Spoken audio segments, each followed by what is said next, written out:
Mon coach, nouvelle soirée difficile ce soir pour le Sporting, qui a joué encore une fois 45 minutes, qui a ensuite eu beaucoup plus de mal en seconde mi-temps. Un peu toujours la même question, comment on explique que Toulon est comme ça reculé et finit par concéder l'ouverture du score? Écoute, soirée très difficile, ouais, je te cache pas. Deuxième défaite d'affilée, chez nous, un bon rencontre, avec l'envie qu'on avait de modifier les choses, parce que depuis le début de la saison, on est sur les mêmes syndromes, les mêmes mots, les mêmes problématiques. C'est-à-dire quand on bascule à la mi-temps et qu'on se retrouve dans le vestiaire, on est à 14 points sur 24. On est sûrement sur le podium, mais à chaque fois qu'on doit se remettre sur le rectangle vert en deuxième mi-temps, il se passe les mêmes choses. Donc écoute, on a réfléchi, on a modifié des choses la semaine dans le travail, dans la volonté d'être plus dans la constance sur le plan athlétique, sur le plan mental, sur le plan de la concentration. Force est de constater que pour l'instant on n'a pas les fruits de ce qu'on a mis en place. Voilà, après il y avait la place, quoi. En première mi-temps, c'est pas qu'on a de grosses occasions en première mi-temps, mais on a des vraies situations très favorables, surtout à gauche avec Yanis. J'ai en mémoire la tête de Manu avec le retrait, j'ai en mémoire 2-3 centres où on peut faire mieux. Mais voilà, pour l'instant, on est dans la grande adversité. Donc, et deuxième mi-temps, eux non plus n'ont rien aujourd'hui avant ce but-là. Mais on a une perte de balle sur un ballon qu'on a facile. On perd, ça fait corner but. Ils ont des miettes, ils sont efficaces, et voilà, très, très réalistes. Et nous, on n'arrive pas à l'être. Et donc pour l'instant, ça fait 5 points. On n'avance pas. On va sûrement avoir peut-être une distance, j'ai pas les résultats, mais une distance plus importante avec le premier non relégable. Voilà, écoute, le constat il est que pour l'instant on n'est pas au niveau sur les demi-temps et qu'il faut modifier les choses. Voilà, donc nous on donne tout dans la réflexion, tout dans notre semaine. On prépare les matchs en regardant tous les matchs de l'adversaire.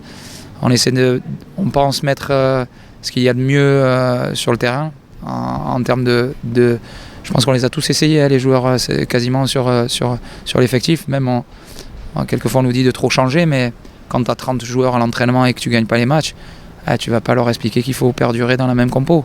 Donc, et puis si on gardait la même compo, les gens nous diraient pourquoi on ne change pas. Donc voilà, non, la lucidité aujourd'hui, je pense qu'il faut qu'elle soit collective. Après, c'est pas moi qui vais décider des choses, hein. Il y a les patrons qui sont là. Mais voilà, il y a une lucidité, on est tous dans l'adversité, on a tous conscience qu'aujourd'hui on est dans un niveau qui demande beaucoup plus que ce qu'on propose.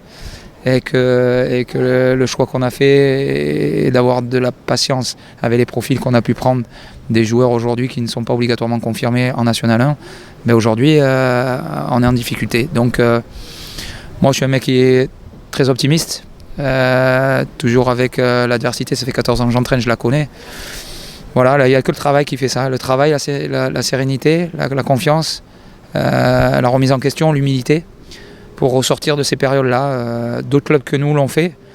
Je pense qu'à la même période, Villefranche avait 1 point de plus. Ils étaient sur 6 points sur 24. Ça les a empêchés de gagner la 9e journée, fin septembre.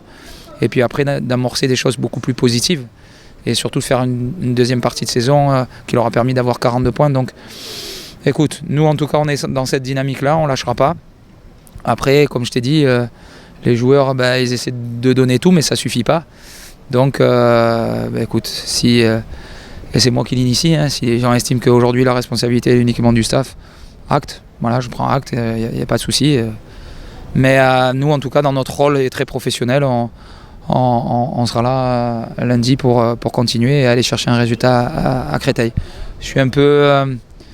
la soirée est très difficile parce qu'en face de nous, on a des gens qui viennent au stade qui ont attendu 12 ans pour vivre l'espoir et pour l'instant on ne leur donne pas d'espoir.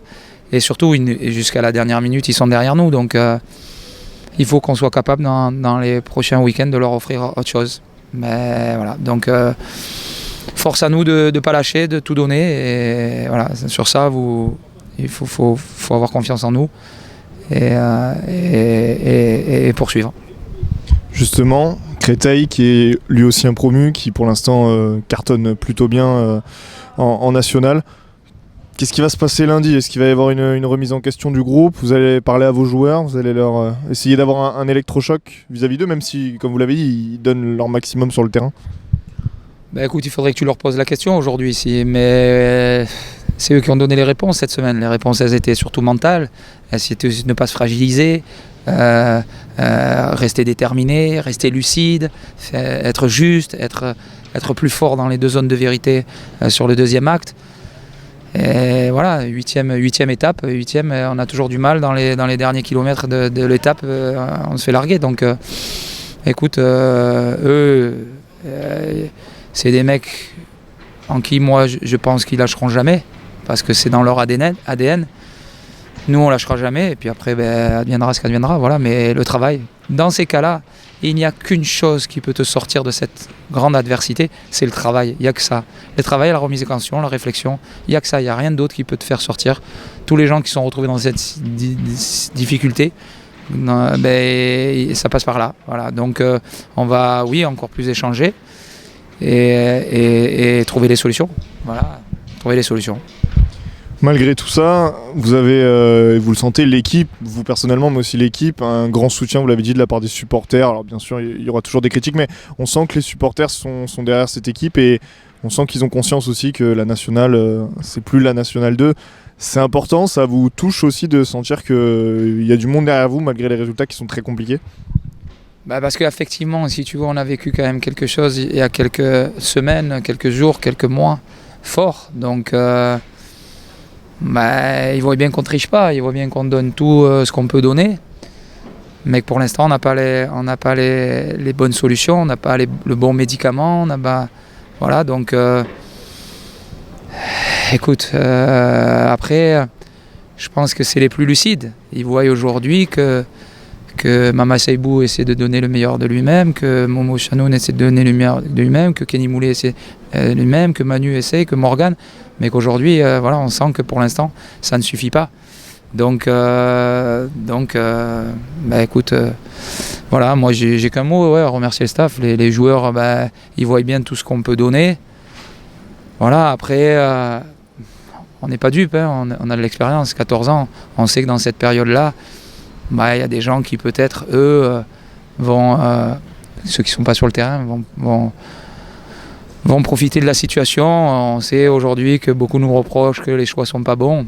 Dans ces cas-là, si on pense réellement que c'est ça, il ne faut pas se poser cette problématique. Voilà. Si on pense qu'il est le staff, moi pour le meilleur pour Toulon, voilà, il faut acter les choses et souhaiter que derrière ça puisse modifier le cours de ce début de saison. Voilà. Moi en tout cas, dans ma mission, je donne tout. Merci beaucoup.